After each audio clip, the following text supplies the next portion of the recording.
আসসালামু আলাইকুম বন্ধুরা। তো আজকে আমি আপনাদের মাঝে হাজির হয়েছি বেকারত্ব নিয়ে কিছু কথা। বর্তমানে বেকারত্বের সংখ্যা বেশি হওয়ার পেছনে একাধিক কারণ রয়েছে, যেমন শিক্ষা ও দক্ষতার মধ্যে গ্যাপ। অনেক শিক্ষার্থী বিশ্ববিদ্যালয়ে ডিগ্রি অর্জন করলেও তারা বাস্তব কাজের জন্য প্রয়োজনীয় দক্ষতা অর্জন করতে পারে না, ফলে চাকরি হওয়া কঠিন হয়ে পড়ে। সেরকমই জনসংখ্যা বৃদ্ধি। বাংলাদেশ সহ অনেক উন্নয়নশীল দেশ মানুষের সংখ্যা দ্রুত বাড়ছে, সেক্ষেত্রে মানুষের অনুযায়ী চাকরির সুযোগ তৈরি হচ্ছে না। আরও আছে যে শিল্প কর্মসংস্থানের সুযোগ।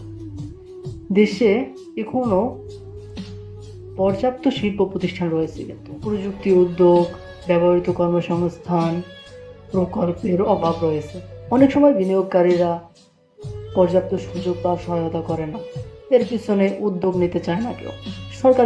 অনেকে সরকারি চাকরির প্রতি কিন্তু নির্ভর হয়, কারণ শুধু সরকারি চাকরির পিছনে ছুটলে হবে না, কিন্তু সরকারি চাকরির সংখ্যা সীমিত, আর সবাই সেই জায়গায় স্থান নিতে পারে না।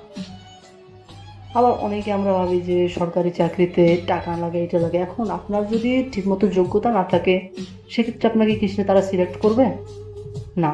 কিন্তু হ্যাঁ, অনেক জায়গায় সরকার বিভিন্ন জায়গায় টাকা লাগে, সেটা আমিও মানি এটা।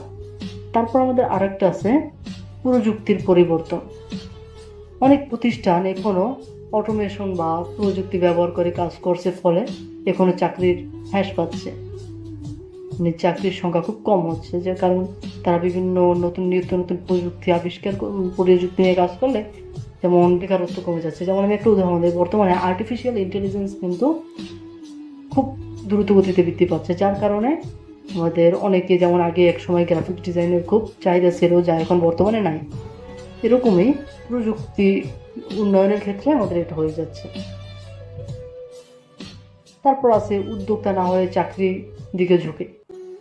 আমাদের সবার দরকার যে উদ্যোক্তা হওয়া, মানে একটা ঝুঁকি নেওয়া। উদ্যোক্তা হওয়া হচ্ছে ঝুঁকি নিয়ে আপনি যদি একটা কাজ করেন, সেক্ষেত্রে ইনশাআল্লাহ আপনার সফলতা অনিবার্য। কিন্তু আপনি যদি ঝুঁকি নিয়ে কাজ না করেন, সেক্ষেত্রে আপনার সফলতা নাও আসতে পারে, তাই না? তো আমাদের সবারই উচিত আমাদের কারিগরি প্রশিক্ষণ নেওয়া। আমরা বিভিন্ন চাকরির পিছে না খুঁজে আমি কারিগরি প্রশিক্ষণ নেই, এবং আমি চাইলে আমি নিজে একটা ব্যবসা করি। আমরা অনেকে ব্যবসা করতে কিন্তু করি, লজ্জা বোধ করি। যেমন আমি যদি আজকে 5 টাকা নিয়ে একটা ব্যবসা শুরু করি, ওই 5 টাকা থেকে যে আমি যে বিক্রি করছি, ওটা 10 টাকা বিক্রি করবো, তো ওই 10 টাকা নিয়ে আবার নতুন কিছু কিনি। এরকম করে আমরা চাইলে ব্যবসা শুরু করতে পারি। কিন্তু বাংলাদেশের বেকারত্বের সংখ্যা অধিক বৃদ্ধি পাচ্ছে, যার একমাত্র কারণ হচ্ছে এই নিজেদের আত্মসম্মানের দিকে আমরা তাকাই।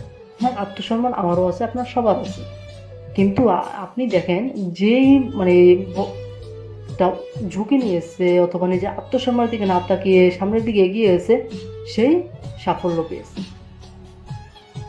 তো আমাদের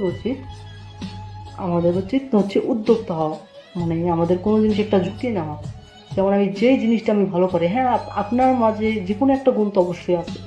হ্যাঁ, আপনি যেই জিনিসটা ভালো পারেন ওই জিনিসটার উপরে ফোকাস রাখেন। ওই জিনিসটার উপরে ফোকাস রেখে আপনি আস্তে আস্তে করে ওটা এগিয়ে না যান। আপনি প্রতিদিন যে জিনিস ওইটাই করেন, ওইটার উপরে আপনি আধা ঘন্টা, 1 ঘন্টা, 2 ঘন্টা টাইম দেন, তাতে তো আপনার হবে না, তাই না?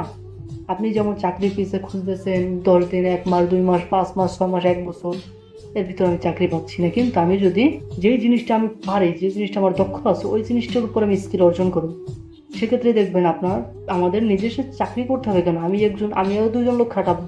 তো এক কথায় বলতে পারি, বেকারত্বের সংখ্যা আমরা যদি নিজেরা চাই, সেক্ষেত্রেই বেকারত্বের সংখ্যা কমাতে পারি। কিন্তু আমরা যদি নিজেদের আত্মসম্মানের দিকে তাকিয়ে আমি এই কাজটা করতে পারবো না, এটা আমার দ্বারা হবে না, এরকম করলে সেক্ষেত্রে আমাদের সাফল্য আসবে না। তাই পরিশেষে এক কথাই বলা যায় যে, যদি সাফল্যের দিকে এগিয়ে নিয়ে যেতে চাও, সেক্ষেত্রে তুমি যে জিনিসটার উপর করো, ওটার উপর স্কিল অর্জন করো। তো বন্ধুরা, আমার কথাগুলো ভালো লাগলে অবশ্যই আমার ভিডিওটিকে শেয়ার করে দেবেন।